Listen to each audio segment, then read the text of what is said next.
Hello, and welcome back to Strange Stories with the Seeker and the Skeptic. Today, we have the pleasure of speaking with Dr. Lisa Thompson, who is an author, Galactic Ambassador, and channeler. She has had many experiences with UFO phenomenon, including one memory of being on a spacecraft when she was a teenager. Lisa also hosts a weekly podcast called Connection to the Cosmos with Dr. Lisa Thompson and teaches online classes and hosts retreats in Hawaii. We are thrilled to talk with Lisa about her experiences. Thank you so much for being with us today, Lisa. Thank you for having me. I'm excited to talk to you. Absolutely. You said in your answers to us that you grew up in a spiritual school of enlightenment. So tell us a little bit about like your childhood and what some of those experiences were like. Yeah, so my mother originally was an astrologer. She started doing that when I was 2 years old. And so she was always taking me to her astrology classes and hanging out with her, her metaphysical friends and the metaphysical bookstores and all of that. When I was 13, we moved from Oklahoma City to Yelm, Washington to attend the Ramtha School of Enlightenment. And Ramtha is a channeled entity, a channeled ascended master from 35,000 years ago, he says, channeled through JZ Knight. And so this was back in 1986, so mid 80s. And what prompted my mom to actually move was she and my aunt had attended a weekend called the Days to Come. And so Ramtha was sharing information that people needed to be living in safe places where there was a lot of water, where they could grow their own food, basically be self-sufficient. And so when we made that move, it was a complete lifestyle change because I went from being, a city mall girl to lived on 20 acres and had a farm with animals. Wow. Culture shock. Yeah. Yeah. And, and the town that we moved to was very small and quite a few religious people. We had like a town of 2,000 people, maybe had 28 churches. And so there was this dichotomy of this us versus them kind of mentality. And I just wanted to be really normal and fit in, but I wasn't really meant to be that way. Mhm. So when I started going to the school, I was learning things about higher consciousness, higher dimensional reality. We were learning about extraterrestrials, things of that nature, and learning how to create our reality and all of that. So that's my childhood. It's super interesting. So does that mean that you actually know or knew Jay-Z Knight? I mean, I have met her. Okay, that's Really. interesting. That's super interesting. And she also, one of the things that she did for our community was she would give out scholarships to graduating seniors. And so the year that I graduated high school, I actually received a full scholarship to college from her. Wow. That's That's pretty awesome. amazing. Yeah. Yeah. The experiences you had when you were younger, the whole like dealing with the us versus them thing, did you that probably I would have to assume there's more coming from the other, Yes. like it was probably not the organization you were part of. It was No, the other it was people, right? not. It's the other Just for people. clarification. Yeah, yeah. They were you know, they thought that what we were doing and Ramtha was like demonic and Mm. things of that nature because it was channeled. And It was what was different. interesting, yeah, very different. And so what was interesting is so I had met Jay-Z like I in person. So I knew what her energy was like and what her personality was like. And then the first event that I attended where Ramtha was channeling, I immediately knew the difference between the energy coming through that body. It was such a really intense energy, and Ramtha could read thoughts, and yeah, very different, night and day difference between Jay-Z and Ramtha. Wow. Can you explain to our listeners, what is your understanding of like what an ascended master is? So, the way that Ramtha has described himself as an ascended master is that he was able to rather than dying and the body dying, he was able to raise his vibration to a high enough level to take his body with him. And so he kind of just disappeared into the higher dimensional realm. Now, he claims that he is the first ascended master that existed on Earth. Whether that's true, I don't know. But there have been thousands of ascended masters throughout time. You know, the most common ones that we know of would be Yeshua ben Joseph, aka Jesus, Buddha, you know, Kuan Yin, people like that. Yeah. What part of the world was Ramtha from? Lemuria. Okay. And so for if people don't know in your audience where Lemuria is, basically it's in the Pacific Ocean. Lemuria is a continent that is said to have spanned from Easter Island here to Hawaii, where I live, down through Indonesia, Micronesia to New Zealand. And where Atlantis was on the opposite side of the world, you know, and perhaps the Mediterranean, the Atlantic Ocean, etc. I don't know much about Lemuria, I'll be honest with you. I know, though, I'm actually holding, I don't know if you can see, a Lemurian crystal. This is like one of my, it's so funny. It's like my favorite. And so this is like my interview crystal, and I do therapy and I'm always holding that. But yeah, I just was called to this specifically, but I don't know much about it. So the little bit that I know was it was said to be kind of like a society that had expanded consciousness. Is that can you tell us a little bit more about it? Yeah, I'd be happy to. So the people at the time were definitely in a higher vibrational state than we are currently as Earth humans. And they didn't have a lot of technology, but they were very advanced spiritually. And they were actually being directly taught by the Pleiadians, so beings from the Pleiades star system. And so the Pleiadians were here on Earth teaching the Lemurians their ways. And so very harmonious, loving kind of community. And as a community, they developed way before Atlantis did. But then Atlantis as a civilization developed and so they were then contemporaries of each other. And Atlantis was kind of the opposite of Lemuria, where they had a lot more technology and their spirituality did not keep up with their technological advances. And they developed nuclear type weapons and ended up destroying their civilization. But that had a direct impact on Lemuria as well. And so some people say Lemuria sunk. You could also say the oceans rose. But all those islands that I mentioned are the mountain remnants of the Lemurian continent. And what's really beautiful is that all of the Pacific Rim countries have origin stories saying that they come directly from the Pleiadian star people. So that whole Lemurian Pleiadian connection has carried through all of these ages. It's very fascinating.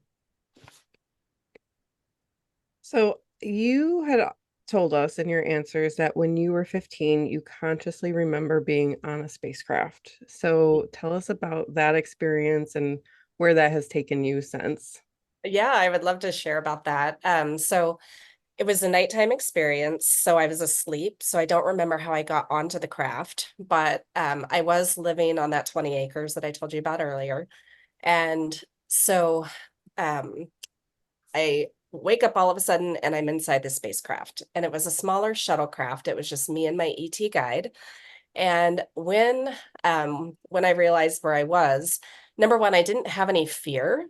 And I wasn't, I wasn't afraid. He actually looked human and he felt very familiar, like he was my friend, like I had met him before. And it turns out I had been with him many times, which I'll share a little bit.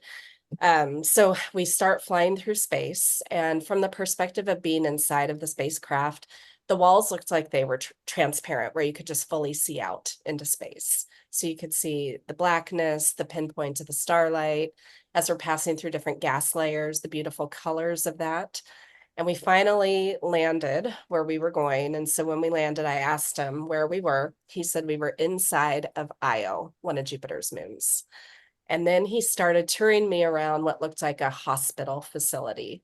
And so I could see into different rooms where people were being examined, and there was nothing scary going on, no probes or anything, but everyone looked really human. And so my next question to him was, "Are you human? Is everyone here human?" And he said, "No, we are not human. Those of you that we have brought here are." He said, "We're humanoid, but we disguise ourselves because our form tends to scare you." So then my next question to him was, "Well, why are we here? Why am I here?" And he said that those of us that had been chosen to be brought there were being tested to see if something happened to Earth, if we could live in an environment like that or something similar. Now, this was in 1988, and at that time we were still in the Cold War and perhaps on the verge of World War III. So there really was a timeline where something could have happened. Um, so then at the end of the tour, I asked him if I could see what he really looked like. As a kid, I was obsessed with animals, and the weirder, the better. So I thought whatever he showed me, I could handle. And actually, that's what my doctorate is in, is zoology. So Okay. yeah. And so when he showed me what he looked like, he was about 7 feet tall, pure white skin, like really chalky white, big dark eyes, and long red hair, like really fire engine red kind of hair. And he had what looked like triads or triangles tattooed on his cheeks. And so really large and really extreme in how he looked, but completely benevolent. So then I get returned back home, and I remember laying in my bed and just thinking, okay, that is the weirdest dream I've ever had. Because at the time I was like, that couldn't have been real. That was a dream. And so for a few months, I just thought it was a dream. But with dreams, typically within 10 minutes, you forget details. Hmm. And where I didn't ever forget the details. So fast forward a few months later, I was reading Whitley Strieber's book, Communion, about his experiences with the gray ETs.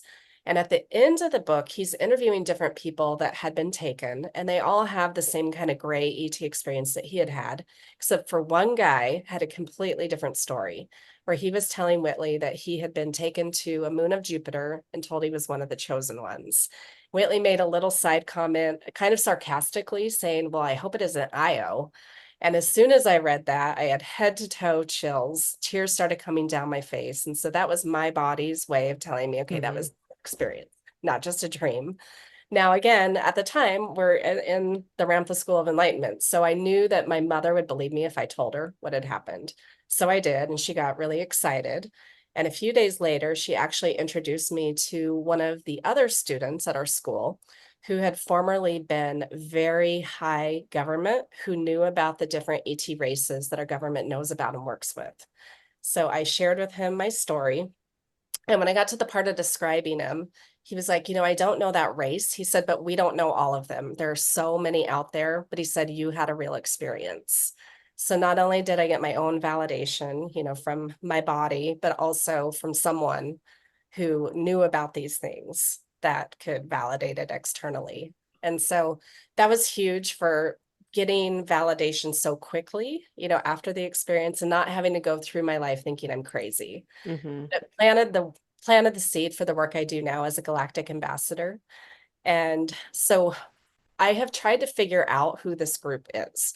There are a lot of different, a few different authors who have books on ETs and what they look like, and where they come from, and all of that. And I have never found this specific race in any of those books. I've never heard anyone describe them in this way. And so what I found out a few years ago was that they really don't interact with Earth very much at all. But they do interact with the Arcturians, and the Arcturians are one of my family. And so they're also very neutral. They're not part of any of the galactic federations. And so that's another reason why they're not really known to Earth. But I had been with them throughout my childhood. Okay, so this had happened multiple occasions, but this is the one time that you do remember. Yeah, they let me remember it, I think because I was emotionally mature enough, and I Hmm. was in that position where I could get it confirmed, that it was real. Hmm. Whereas I think when I was a younger child, if I would have remembered, everyone would have thought I was crazy, Right. right? Yeah. I mean, it's wonderful that you had a mother who was understanding and supportive, because so many people just have their experiences shot down or are made to feel like they're crazy. So, I mean, I think that's definitely wonderful. I have like 5,000 questions that I want to ask. Well, first, tell us about the Galactic Federation. What exactly is that? Well, so kind of like Star Trek, there are different ET races that have come together. And it's my understanding that there's not just one federation, there are multiple councils and federations. But really, it's different races coming together to work together for a common cause. And the ones that are here, basically patrolling Earth, really are looking after us. They're making sure that we don't destroy ourselves and Earth, because everything that we do has a direct ripple effect out into the solar system, into the galaxy, in the universe, even through dimensions. And so, where I live here in Hawaii, I do believe that a lot of the craft that I see are some of these Galactic Federation kinds of craft. Um, it's we have very busy skies here, and they're Okay. not airplanes and they're not satellites. So a few moments ago, you mentioned a term that you hear from people from time to time, but you don't really get a whole lot of explanation about. Since you've used the term, and I've got you here, I'm going to ask you, what are Arcturians? Okay, so they are a specific race that originate from the Arcturus star in the Boötes constellation in our galaxy. They are higher dimensional beings. They are able to shift up and down the dimensional scale, their frequency, but they tend to be 6th dimension and higher. So in terms of looks, they have larger bald heads, kind of amphibian kind of skin, blue skin, and skinny bodies. And really, they are amazing entities that are all about emotional healing. And so that's one of the groups that I channel. They're my primary group that I channel. And not only do I vocal channel them, but I channel energy from the Arcturian realm to help my clients in their healing. And they're all about love and unity.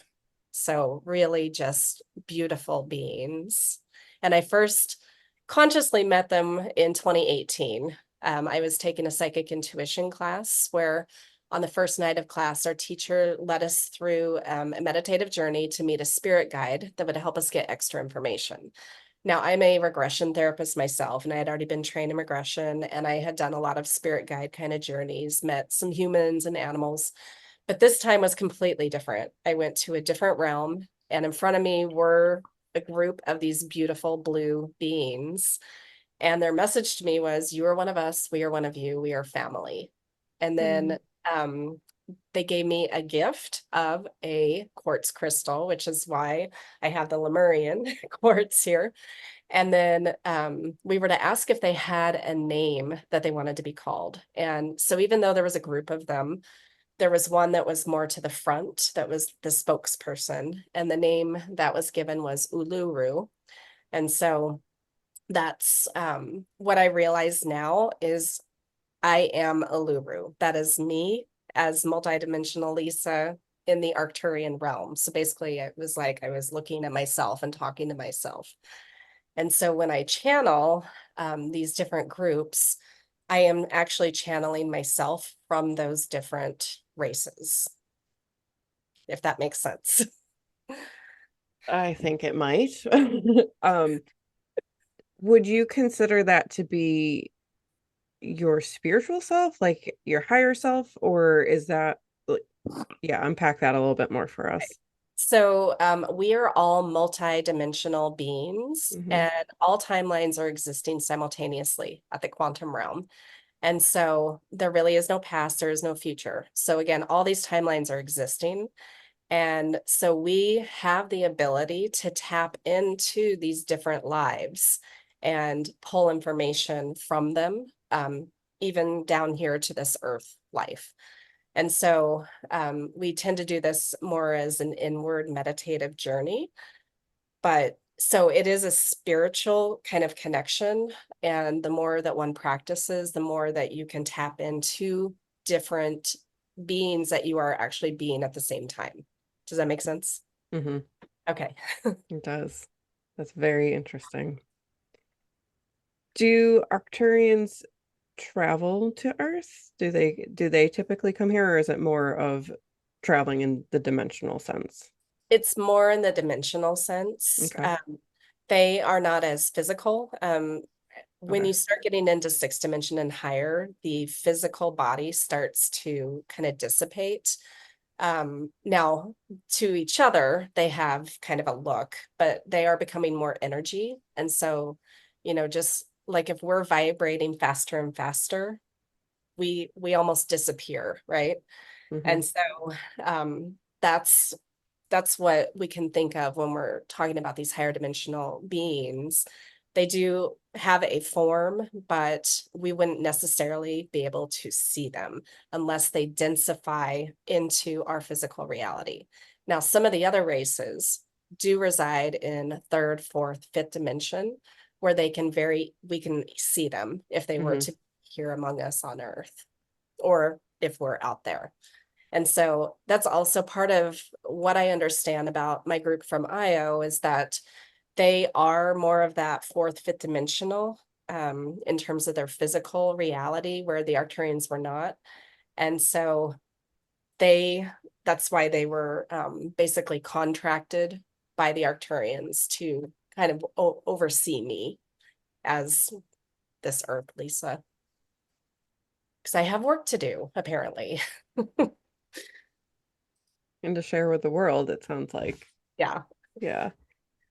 Um, the ET races that do typically come in physical form here on Earth, well, which ones are they?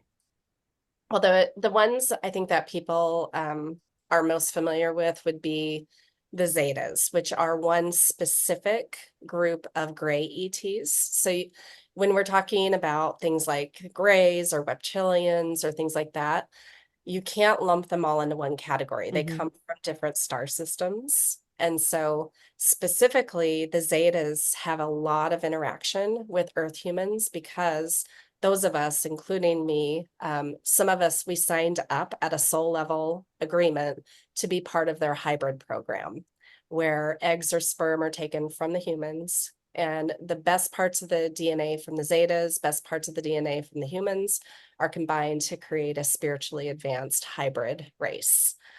And so right now, as far as I know, I have 12 hybrid children. And what I understand as well is that I know I would have signed up for this program. Yes, I'll volunteer. I'll be a part of it. And I have Earth children as well, 2 of them, but it's been an interesting awakening to really come to that realization, because I always knew there was something a little different about me and even my mother, and now I understand it more fully. And where are these hybrid children residing? They live on spaceships. They don't have a home planet. And so the idea, the plan, if everything goes according to plan, is that there are timelines where the hybrid children, perhaps in 5 years, as early as 5 years, maybe 20 to 30 years, might be able to come and live here on Earth among us. And so there are people that are creating communities, safe place communities for these hybrid children for when they do arrive, so that they can better acclimate to Earth. But they have so much of our DNA that they would be able to live here. And what's your understanding of like the reason that they're creating hybrids? Okay, well, yes. So the Zetas, as a race, they basically made themselves sterile by weeding out all of their emotions. So they basically bred out all emotions because they thought emotions were a bad thing. And so they became these highly logical, non-emotional beings. Well, what that did was it did increase their head size, their brain size, but they were not able to give live birth anymore because the heads were too large. And then they became sterile. And so then they were cloning themselves. They realized their mistake in weeding out those emotions. And so they, jointly with Earth humans, created this program to basically create a vehicle for them to reincarnate back into, should they choose to, and same for Earth humans. So again, basically they're trying to right their wrongs that they did with their race because they were going extinct. Okay. It sounds more like you're describing, for example, a vessel for a soul more than you are an actual Exactly. new being. Exactly. And how long would you say this has been going on? A long time. I know that I don't know exactly how long, but I know that through probably at least as early as the 1940s, but perhaps even longer. And there are other groups that have hybridization programs as well. The Zetas just happen to be the one that's most commonly known. Yeah. How exactly, I think this is a question like lots of people want to understand. How exactly are they traveling? Well, it depends on which race. Okay. And they all have different technology. Their physics, their understanding of physics is very different than ours. And so some of them are able to actually use their body as a light vehicle.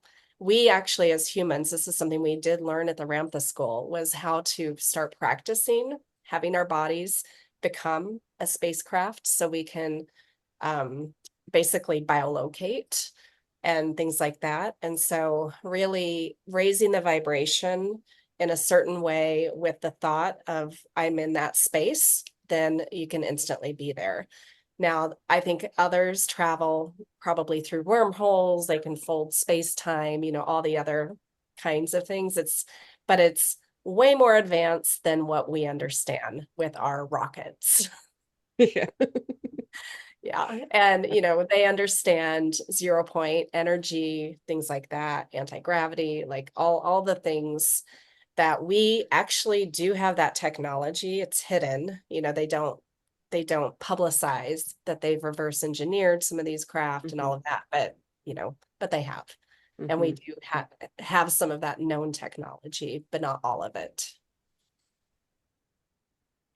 And one of the things that you said earlier was that, the government is very much aware of a lot of these different races are directly working with them. Yeah.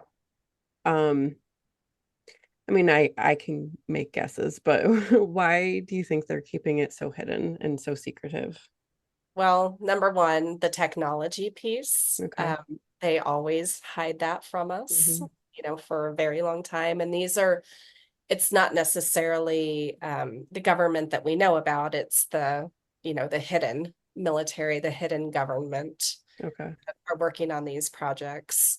And I think, so what I understand is that the first kind of groups that started interacting with our government were in the late 40s or early 50s with Eisenhower. And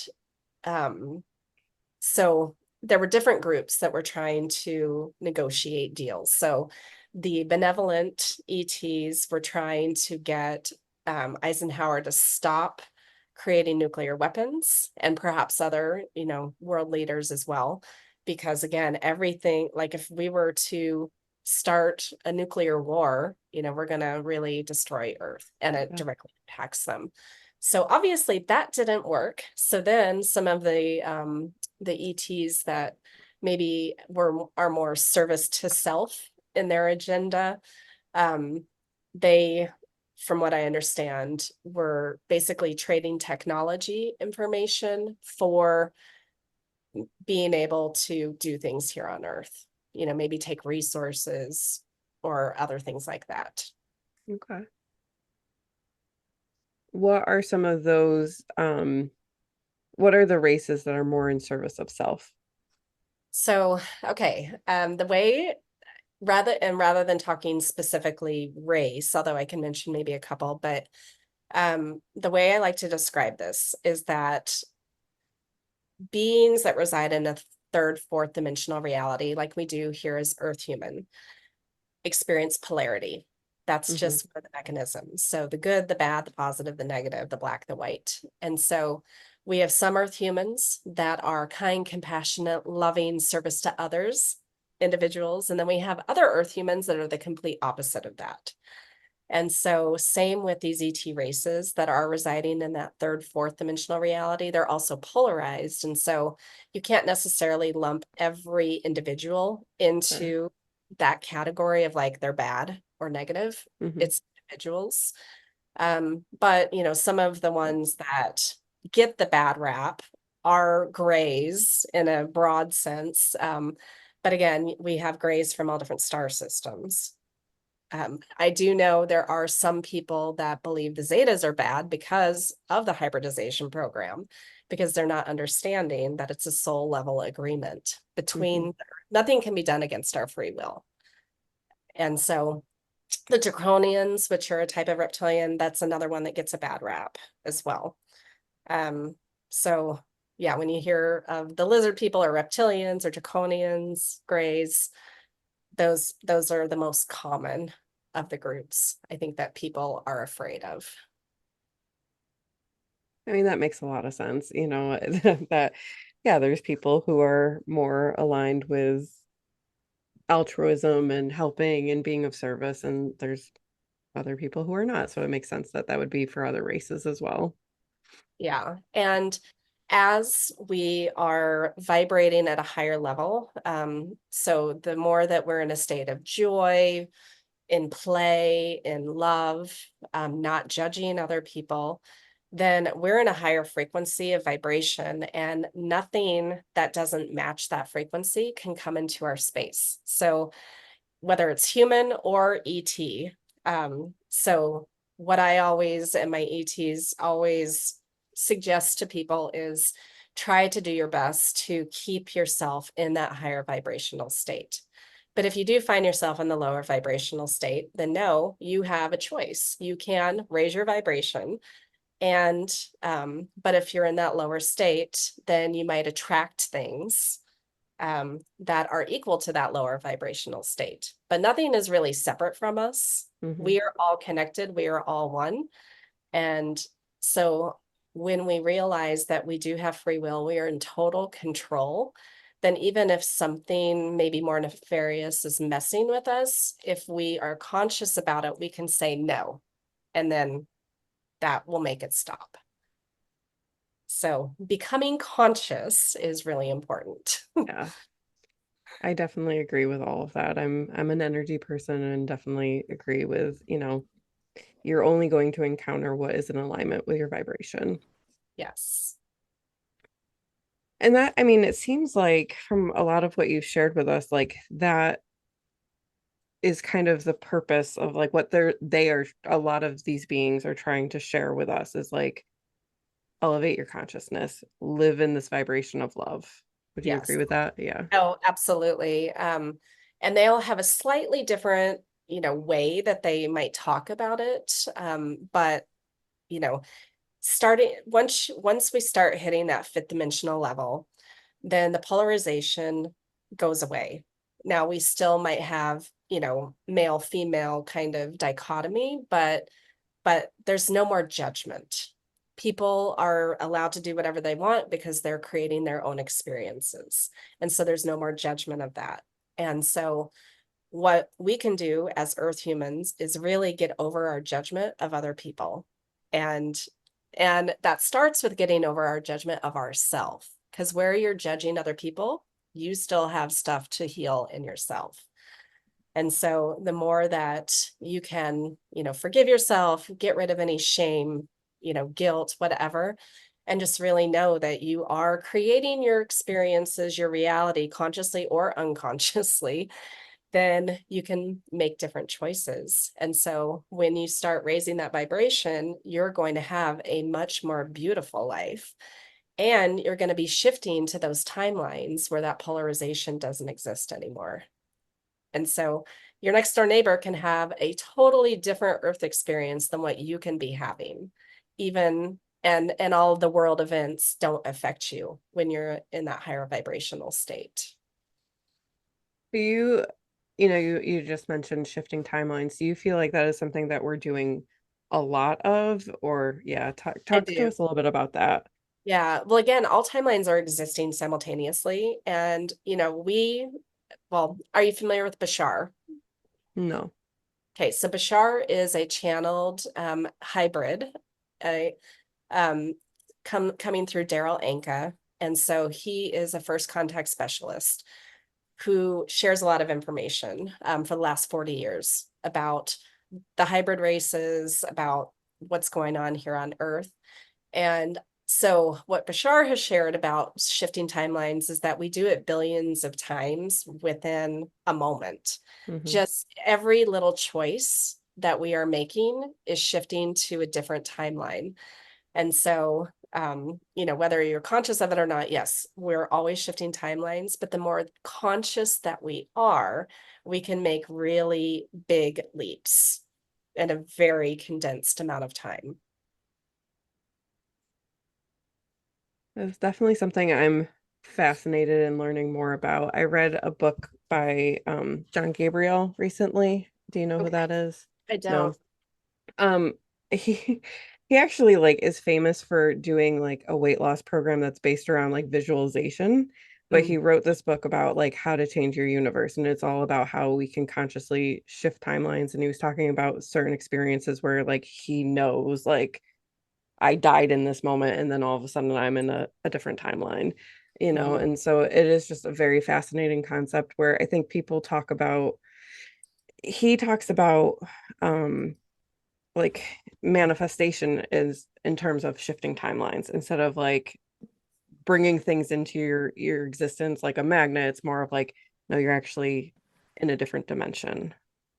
Yes, and I agree with that. And one of the things that the Arcturians regularly channel through me and just, want me to share is that how you consciously shift timelines is really holding that visual, but then also emotionally feeling as if you are already in that timeline, already in that existence, because you need both the thought and the energy with that.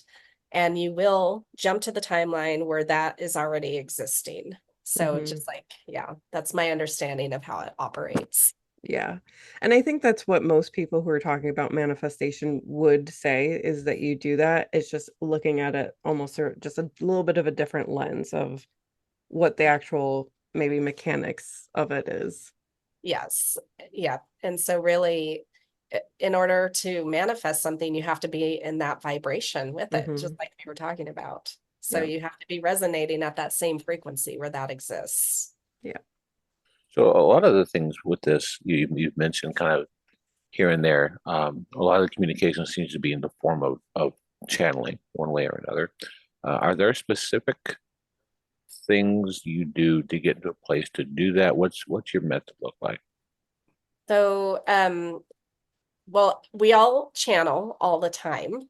I just want to say that because the audience may not realize that they're channeling, but anytime we're having any kind of creative expression, whether it's art, music, dance, writing, anything like that, we are channeling. That's something that's coming from, through us to express.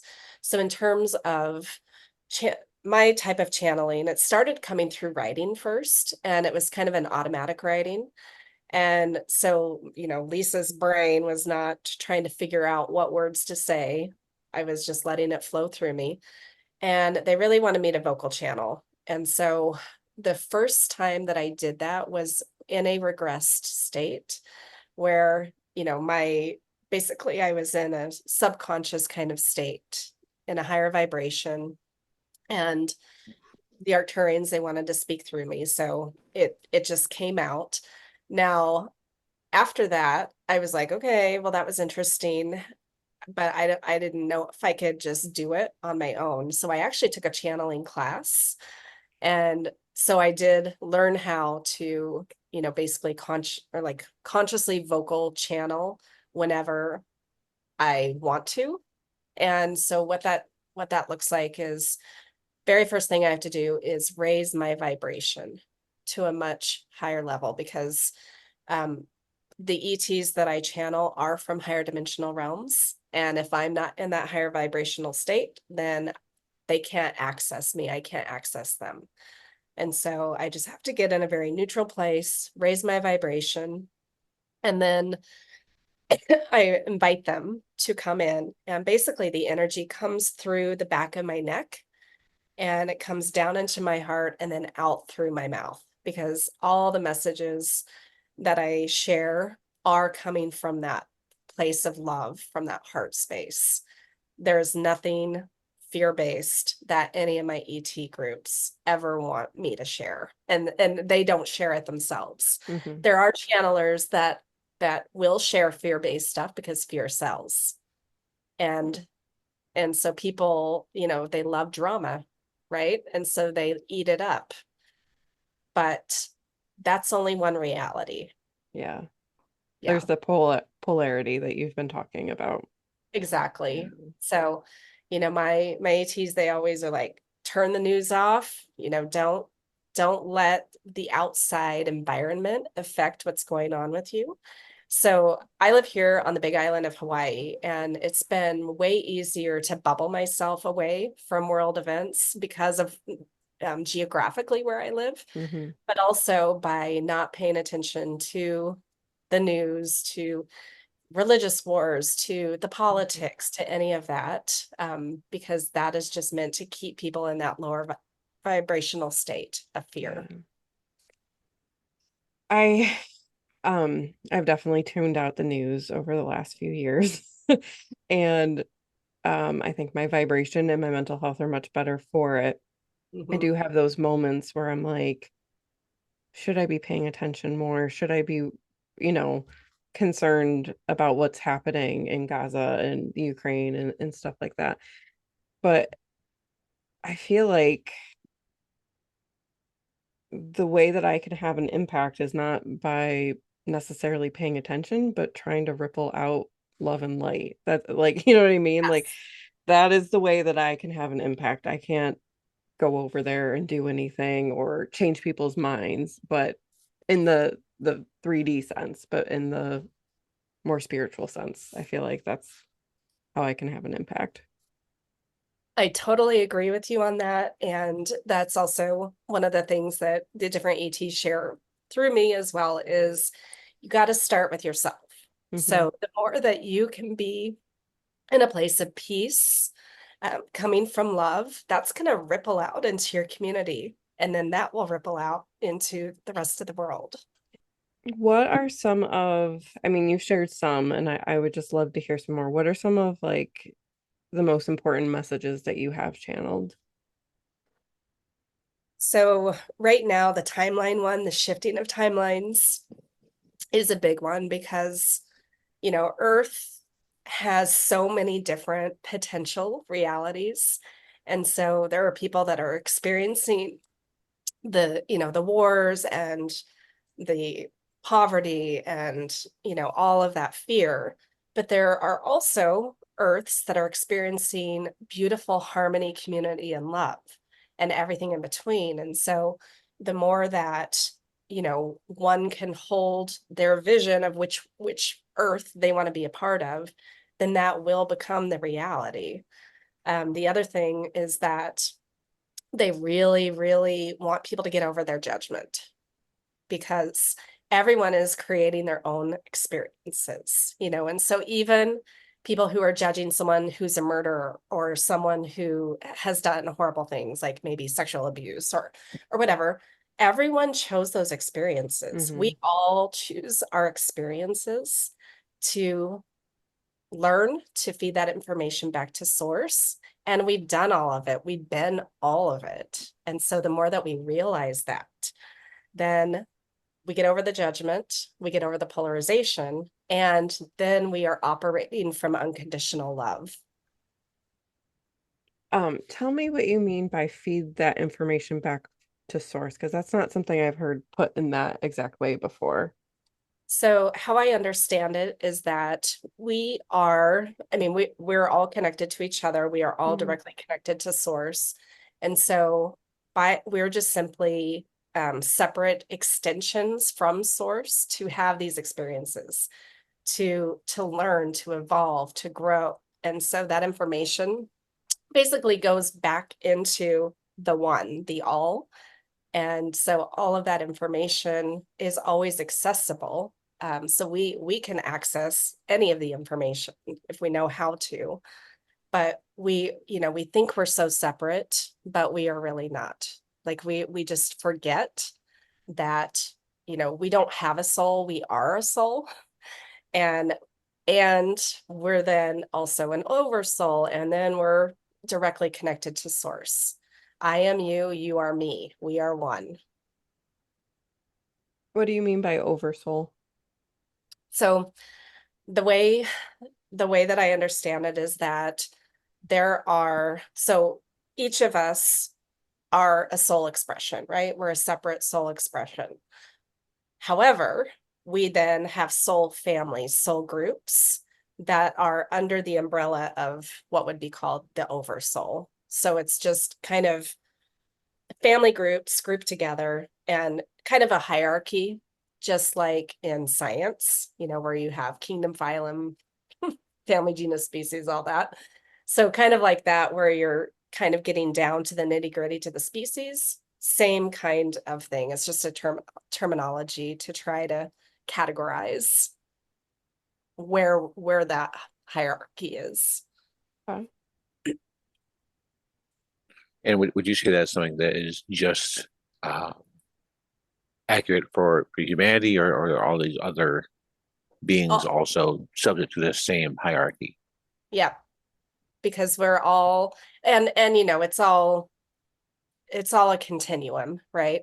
But because we all, us humans, all the dimensional beings, the ETs, even there are beings here on Earth that are residing in higher vibrational reality that live among us that we can't see and experience. And so, all of the things that are under the greater source, universe, God, whatever word you want to call it. So through your experiences with these and learning all this stuff and communicating with this, has any of this been through, have you ever done any kind of like hypnosis type work or like altered states of any kind? Yeah, so actually that's one of my modalities is I'm a trained past life regression therapist, and which is a form of hypnosis. And so I have regressed clients over the last 7 years. I've been regressed many times myself. And so a lot of information does come through those kinds of channels. And what's interesting is that there are different clients that have gone to a life like a Sasquatch life, where they have gotten the same information, not knowing of other people who talk about what Sasquatch really is. And so it's just really interesting in terms of we all have all the answers inside of us. We just have to know how to access that. And one of the best ways is actually through hypnosis, because it gets our ego out of the way so that we can access those higher realms. So what is Sasquatch really? So Sasquatch originated on a different planet, on the planet Maldek, which was a planet in between Mars and Jupiter. And there were Orions who were highly polarized. So the Star Wars series is based on the Orion Wars, things that were really happening in the Orion constellation. So some of the warring Orions, they basically colonized Maldek, and they were still warring with each other. They destroyed their planets, now the asteroid belt. Sasquatch had to find a new home, came here to Earth. And so they have the ability to basically shift up and down that vibrational scale, shift in and out of our dimension, which is why we don't have the same kind of evidence.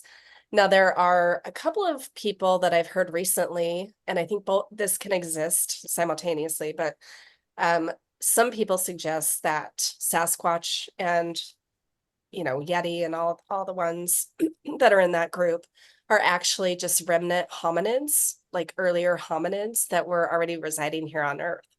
Now, what's interesting is that the Maldek story, they could have moved here to Earth, been these hominids, and without the genetic manipulation of different ET groups, then they just continued, as these hominids, Sasquatch. So both of those ideas can be true. One of my clients, she went to a Squatch life where she was here on Earth, but she did remember that her planet was destroyed. And that's also because they saw humans as being really like warring, fighting with each other with the weapons. That's part of why they hide so well from us too, because if they're, out in the forest or wherever, a lot of the people that are out there have guns. Right. And want to hunt them down. Yeah. If they were to run into them for proof. And so they do try to stay away from humans. But I do have a friend here on the island that he was out camping for a week by himself in Colorado, and he was just in a very blissful, higher vibrational state. One night he was sitting around the campfire, and there was a group of Sasquatch that came and joined him at the campfire. And so there are people that can have these really beautiful interactions. But again, it's all about vibration. Mm-hmm. Like, what is your understanding of like what their culture is kind of like? So the experience that my client was experiencing was they were kind of loners. She was a male Squatch, and as that male Squatch, she didn't hang out as a family group. I think I don't know if perhaps the females tend to hang out more together or if they're also separate, but she was by herself and very rarely interacted with others. So that's all I know, though. Yeah. Yeah. It's interesting. On your website, I'm going to just quote like something that I read there that I was really interested in. He said, I am an evolutionary biologist who understands the embodiment of the ancient DNA within humans and guides you in the intergalactic realm. So talk to us, break that down for us about, what is embodied in our ancient DNA. And so we have up to 22 different ET races in our DNA. So we are really not of this earth, in my understanding. And so now what's interesting is that in evolutionary biology, we have a concept known as missing links. Mhm. And these are where you have a huge evolutionary leap in anatomy and physiology from one species to another without any kind of transition to show how that might have happened.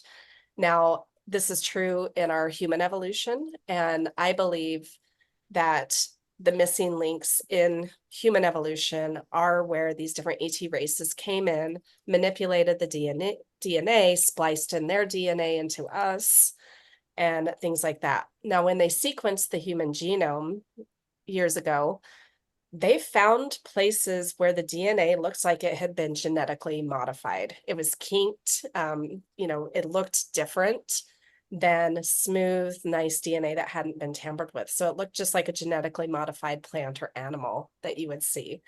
And science, of course, they didn't want to explain it or try to figure it out, so they just brushed it off.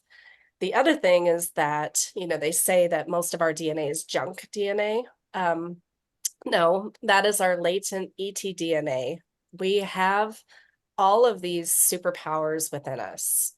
And so as we are raising our vibration, raising our consciousness, expanding the consciousness, we are activating that latent DNA.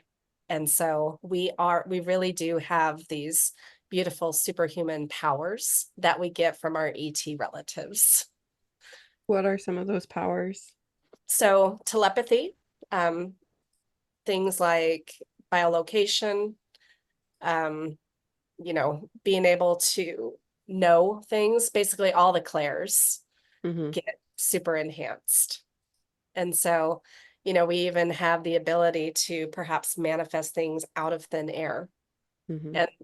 and all of that. And so those are some of the things that we were learning at the Ramtha school. And that, there are other schools that are teaching people these things as well. But really knowing that we are much more than just this three-dimensional, we're here to just work and die Yeah. kind of mentality. No, we're here to follow our passions. We're here to expand and to really live this life to the fullest. Oh, and what a better life that is. Yeah.